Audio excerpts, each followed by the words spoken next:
ګرانو کتونکو السلام علیکم. زه محمد سلمان همدرد د حق غږ پښتو چینل خبري لنډیز کې ستاسو کوربه او ستاسو پام را اړوم د مهمو خبرونو لنډیز ته. د امریکا چارواکي وایي د دغه هیواد په الاسکا ایالت کې د یوې چورلکې د نسکورېدو په پیښه کې 4 کسان مړه شوي دي. الاسکا ایالت چارواکي زیاته کړې چې د پیښې په مړه شویو کې پیټر کلینر هم شامل دی. پیټر میلیاردر و او د چیک جمهوریت تر ټولو شتمن کس دی. د ولسي جرګې رئیس میر رحمان رحماني ویلي چې د ولسمشر اشرف غني د بېسو ولسوالۍ غیر مسؤل وسلوال عبدالغني عليپور د نیولو پر ځای د کورنیو چارو وزیر مسعود اندرابي ته سزا ورکړه.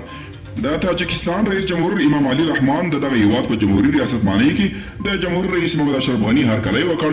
جمهور رئیس غني د تاجکستان هیواد په دولتي پوهنتون کې وینا وکړه او د افتخاري دکتورا سندونو مراسم هم ترسره شوه.